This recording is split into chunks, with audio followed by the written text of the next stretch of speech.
Shingroba Dhangar missing link 1 मे 2026 रोजी महाराष्ट्र दिनाला मुख्यमंत्री देवेंद्र फडणवीस यांनी एक बोगदा राष्ट्राला समर्पित केला।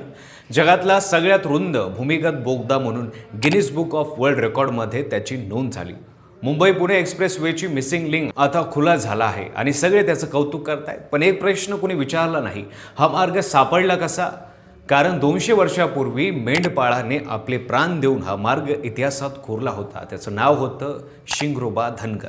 कोण होते शिंगरोबा धनगर आणि त्यांचे बलिदान आज सुद्धा महाराष्ट्राला मार्ग दाखवत आहे आणि या मिसिंग लिंकला त्यांचे नाव का द्यायला पाहिजे सविस्तर पाहू या व्हिडिओच्या माध्यमातून। नमस्कार, मी पंकज आणि तुम्ही पाहताय कसं काय।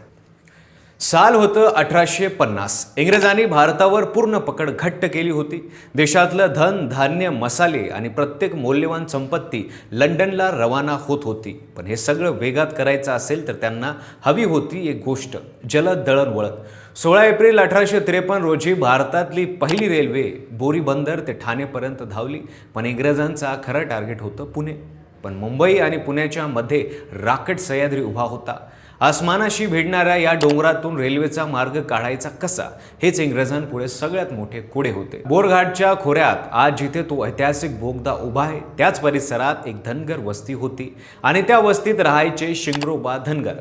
शिंगरोबा म्हणजे सह्याद्रीचा जिवंत नकाशा। लहानपणापासून मेंढर चारत चारत त्यांनी सह्याद्रीचा कानाकोपरा पालथा घातला होता।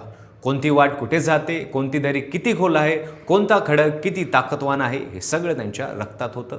इकडे इंग्रज अधिकारी मात्र हैराण होते। अनेक समिती नेमल्या गेल्या, साता समुद्र पारचे तज्ज्ञ इंजिनियर आले, डोके खाजवत परत गेले। भल्या भल्यांनी हात टेकले, पण सह्याद्रीनं वाट काही दिली नाही। रोज हे गोरे साहेब डोंगर मोजायचे, नोंदी करायचे आणि हताश होऊन परत जायचे। हे सगळे शिंगरोबा लांबून बघत होते। एक दिवस रावलं नाही त्यांना, ते थेट त्या इंग्रज अधिकाऱ्यांपाशी गेले आणि विचारलं, काय हरवलं आहे का, एवढा हताश का दिसतात? इंग्रज अधिकाऱ्यांनी त्यांना सांगितलं, आम्हाला मुंबई ते पुणे रेल्वे न्यायची आहे, पण या डोंगरातून मार्ग काही सुचत नाही। शिंगरोबा शांतपणे हसले, म्हणाले, चला माझ्या मागं। आणि त्या एका वाक्यानं इतिहास बदलला। ज्या मार्गासाठी आता 7 समुद्रापारचे इंजिनियर महिने हिंडत होते, तो मार्ग शिंगरोबांनी काही वेळा दाखवला। घोरघाटाच्या आतल्या दऱ्या, चढ उतार आणि रेल्वेसाठी योग्य असा भौगोलिक मार्ग त्यांना सरळ स्पष्ट केला। एक मेंढपाळाचं या अनुभवापुढे तमाम गोऱ्या साहेबांची विद्या फिकी पडली। इंग्रज थक्क झाले, खुश झाले, म्हणाले, मग काय मागायचं ते, पैसे, जमीन, जहागिरी, जे सांगशील ते देऊ। ती वेळ अशी होती की शिंगरोबांनी सोन्याची वीट मागितली असती तरी इंग्रजांनी पायाशी ठेवली असती। पण शिंगरोबांचा पिंड स्वार्थाचा नव्हता, स्वाभिमानाचा होता। शिंगरोबा शांतपणे म्हणाले, साहेब, द्यायचा असेल तर माझ्या देशाला स्वातंत्र्य द्या। हा शब्द म्हणजे साक्षात ठिणगी होता। एका मेंढपाने साता समुद्र पारच्या सत्तेला थेट जाब विचारला होता। हजारो सैनिक, आता तोफखाना घेऊन आलेले इंग्रज राजवटीला एका धनगराने तोंडावर लाज आणली होती। इंग्रजांच्या अहंकाराला हे सहन झाले नाही। ज्या माणसाने त्यांचा सगळ्यात मोठा प्रश्न सोडवला होता त्याच माणसावर त्यांनी गोळ्या झाडल्या। सह्याद्रीच्या त्याच कुशीत, त्याच मातीत शिंगरोबांचे रक्त सांडले। पण त्या बलिदानाने हा घाट अमर झाला। शिंगरोबांच्या मार्गदर्शनामुळे इंग्रजांनी घोरघाटात रेल्वे मार्ग बांधण्यात सुरुवात केली। 1856 मध्ये बांधकाम सुरू झाले। सुमारे 42,000 मजूर काम करत होते आणि अविश्वसनीय कठीण भूभागातून 28 बोगदे खोदले गेले। हजारो मजुरांनी या कामात प्राण गमावले। अखेर 1863 मध्ये मुंबई ते पुणे रेल्वे मार्ग खुला झाला। सह्याद्री पार झाला होता, पण त्याची किंमत मोजली शिंगरोबा या रक्ताने। आज जुन्या मुंबई पुणे महामार्गावर बोरघाटात एक छोटेसे देऊळ आहे, शिंगरोबांचे देऊळ। त्या घाटात जाणारा प्रत्येक वाहन चालक आजही गाडी थांबवतो, शिंगरोबांना नमस्कार करतो आणि पुढे निघतो।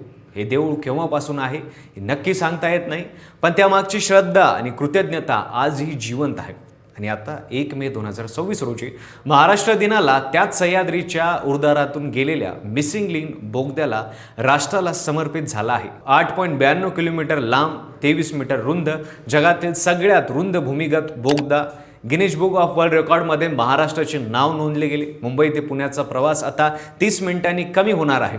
या मिसिंग लिंकला शिंगरोबांचे नाव द्यावे अशी मागणी जोर धरते।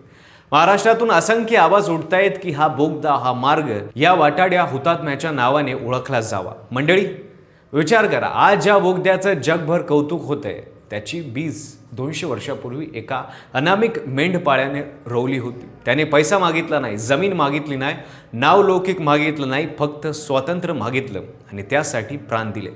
शिंगरोबा धनगर इतिहासाच्या पुस्तकात नसतील, पण ते या मातीच्या आत्म्यात आहे, त्या बोगद्याच्या दगडात आहे, त्या घाटातल्या वाऱ्यात आहेत. आज मिसिंग लिंकला शिंगरोबांचे नाव मिळायला हवे की नाही हे तुम्ही ठरवा. कमेंट करून तुमचे मत नक्की सांगा. व्हिडिओ आवडला असेल तर लाईक करा आणि जर हे आपल्या शिंगरोबा धनगराच्या बलिदानाची कहाणी महत्त्वाची वाटत असेल तर हा व्हिडिओ शेअर करा, चॅनलला सबस्क्राईब करा आणि पाहायला विसरू नका फक्त कसं काय.